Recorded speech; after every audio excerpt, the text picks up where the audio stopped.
Hello friends, स्वागत है आप सभी का। आज हम पढ़ने वाले हैं लेटर्स।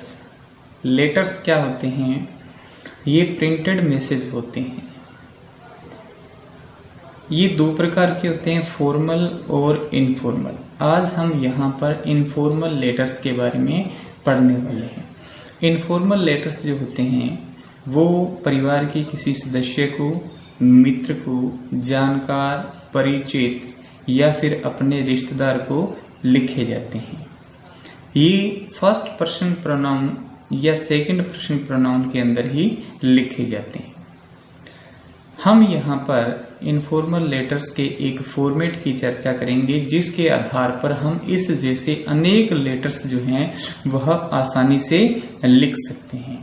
और जैसा कि आपको पता ही होगा कि बोर्ड परीक्षा के अंदर फॉर्मेट के भी अलग से नंबर दिए जाते हैं। तो मैं आशा करता हूं कि आप इस फॉर्मेट को बहुत ही ध्यान से देखेंगे और आपकी आज तक की जो कठिनाइयां थी इनफॉर्मल लेटर्स लिखने की, उसे आप दूर कर पाएंगे। तो चलिए फॉर्मेट की तरफ। सबसे पहले लिखना होता है सेंडर्स एड्रेस। सेंडर्स एड्रेस का मतलब है भेजने वाले का पता। जैसे मान लीजिए आप पत्र भेज रहे हैं तो यहाँ पर आप अपना खुद का पता लिखेंगे। कई बार क्या होता है, बोर्ड परीक्षा के अंदर आपको एड्रेस दिया हुआ होता है तो आपको वही एड्रेस यहाँ पर लिखना है। अगर आप किसी गांव में रहते हैं तो गांव का नाम, जिले का नाम लिख देंगे। आप अगर शहर के अंदर रहते हैं तो आप हाउस नंबर और अपनी कॉलोनी का नाम है वो लिख देंगे। लेकिन यहाँ ध्यान ये रखना है कि गांव का नाम, कॉलोनी के नाम के फर्स्ट अक्षर को हमेशा कैपिटल में लिखना है। इसके बाद दूसरी विशेष बात है डेट। इसमें तारीख लिखनी होती है और तारीख जो है आप इस तरह लिख सकते हैं। जैसे मान लीजिए आपको लिखना है 1 जून 2020, तो आप इस तरह से ये लिखेंगे। इसके बाद तीसरा भाग है सैल्यूटेशन का, संबोधन का। तो क्योंकि ये हमारे परिवार के सदस्यों को, रिश्तेदार को या जानकार को या मित्र को लिखे जाते हैं तो आप इस तरह सैल्यूटेशन का प्रयोग करेंगे। मान लीजिए आप अपने पापा को लिख रहे हैं तो आप लिख सकते हैं रेस्पेक्टेड फादर या फिर माय डियर फादर। माता को लिख रहे हैं तो रेस्पेक्टेड मदर या फिर माय डियर मदर। अगर आप अपने छोटे भाई बहन को लिख रहे हैं तो उनके लिए आप डियर शब्द का इस्तेमाल करेंगे, डियर ब्रदर, डियर सिस्टर। अगर आप अपने मित्र को लिख रहे हैं तो आप मित्र का नाम लिख देंगे डियर। जैसे आपके फ्रेंड का नाम विजय है तो डियर विजय। अगर आप परिचित को लिख रहे हैं तो आप लिख सकते हैं डियर मिस्टर गुप्ता। तो इस तरह अमूमन शब्दों के साथ में डियर शब्द का प्रयोग किया जाता है। और अगर आपसे बड़े हैं तो आप माय डियर भी लगा सकते हैं और रेस्पेक्टेड भी लगा सकते हैं। इसके बाद चौथा भाग आता है कम्युनिकेशन का, जो इसका मुख्य भाग होता है, इसकी बॉडी होती।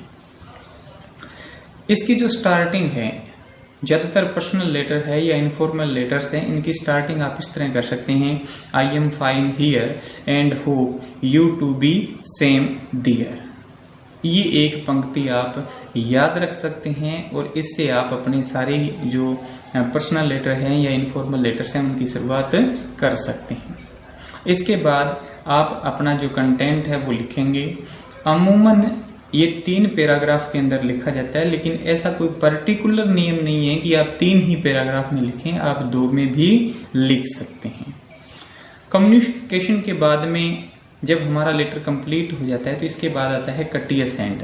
कटियस एंड का मतलब है शिष्टाचार पूर्ण तरीके से समाप्ति करना। तो वहाँ आप जो बड़े हैं, आपके पिताजी के लिए लिखा है तो आप या आपके भाई बहन हैं या आपकी माताजी हैं तो वहाँ पर आप लिख सकते हो विद रिगार्ड्स या फिर आप लिख सकते हैं विद बेस्ट रिगार्ड्स या विद बेस्ट विशेज। और अगर आपने अपने छोटे भाई बहनों के लिए लिखा है तो आप लिख सकते हो विद लव। और अगर आपने किसी को संवेदना प्रकट करने के लिए पत्र लिखा है तो आप लिख सकते हैं with deep sympathy. Courteous and के बाद में चौथा भाग जो है वो है सब्सक्रिप्शन का। सब्सक्रिप्शन का मतलब है प्रयोक्ति। तो यहाँ पर हम अगर अपने मम्मी पापा को लिखा है तो हम लिख सकते हैं योर्स लविंग सन या योर लविंग डॉटर। अगर हमने अपने छोटे भाई बहन को लिखा है तो हम लिख सकते हैं यूज अफेक्शनेटली, और अगर हमने मित्र या परिचित को लिखा है तो हम लिख सकते हैं यूज सिंसियरली। और अंतिम भाग है सिग्नेचर का। यहाँ पर हमें अपने हस्ताक्षर या सिग्नेचर करने होते हैं और अंत में अपना नाम लिखना।